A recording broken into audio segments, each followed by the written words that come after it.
Hey everyone, Jarrett here again from Chronosapien Interactive, and we're on to the next phase of our 3D modeling process. So we have our model pretty roughly or blocked out. We didn't go with too many details, kept it kind of simple, looks kind of blocky. We're going to smooth it out afterwards. We don't want to put the extra time into it until after we test it out and we know everything works the way that we want.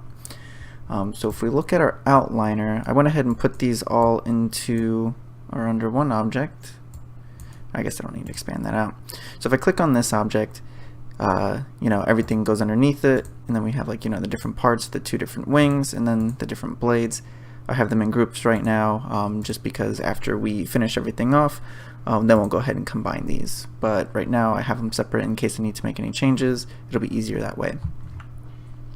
So if you look, if we went to export this right now, the object would be called group 2 p cube 7, even though if we gave the file name a different name, when it actually shows up in the scene, in the different parts of the mesh, we'll have these names. So we want to go ahead and change that. So we'll name the first part, we'll just call it drone. Pretty self-explanatory. And if we go through, we have this one here. So this is the right wing. So we'll go ahead and name that. We have the left wing.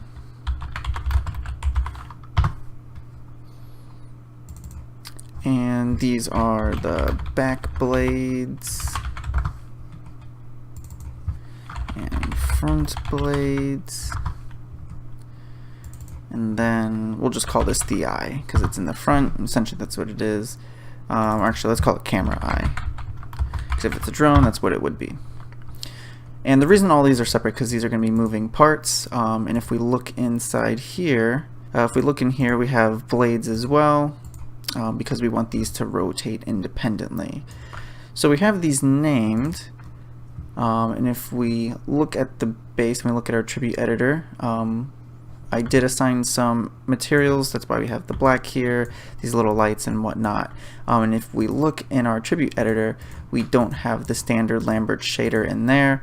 And once again, we kind of want to check all these and make sure that we don't have the standard one in there, because it's going to create problems for us. Well, not necessarily problems, but it's just going to muck up the scene. And if too many things are referencing the Lambert, you have 5 different Lamberts being thrown in.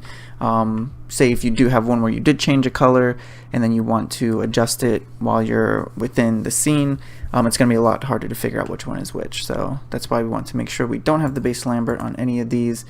All these are looking good. These were duplicated, all the blades, so that's fine. Camera eye.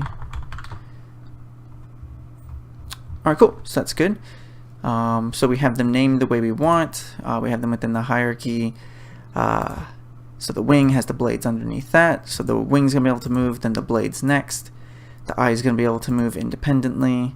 So the next thing we're going to want to do is we want to check our pivot points.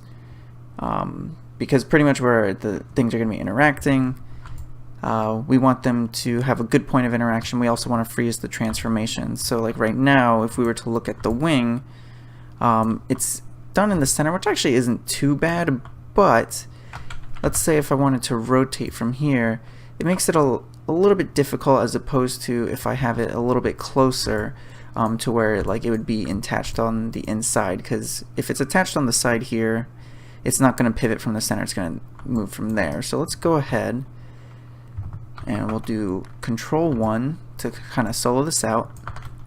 And because it's only going to move up and down, well, actually no, it is going to rotate a little. So what we're going to want to do is we're going to want to center the pivot. That's going to center it to the whole object over here. And then we're going to hold down D, bring this out over here. And it doesn't have to be perfect, but essentially the end is where the pivot point's going to be. So it doesn't have to be super perfect or anything like that. And then if we go here, we can see that it pivots the way we want. Because it's centered, if they want to rotate, they can do that. That's looking pretty good.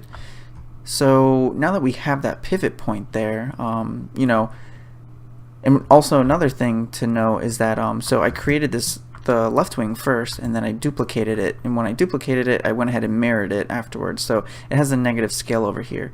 So what we're going to do is we're going to go ahead and freeze the transformation. So pretty much it treats this as the 0 origin. You know, it set the scale to +1 instead of -1. So then when we export it and then import it with the separate parts, by zeroing it out and freezing the transformations, when we do zero it out, it's going to be exactly where we want it to be if we accidentally misplace it. So that's always a nice little thing to keep in mind. And then what we'll do is we'll just do the same thing we did with the other one. We'll center the pivot, hold down D to move our pivot point,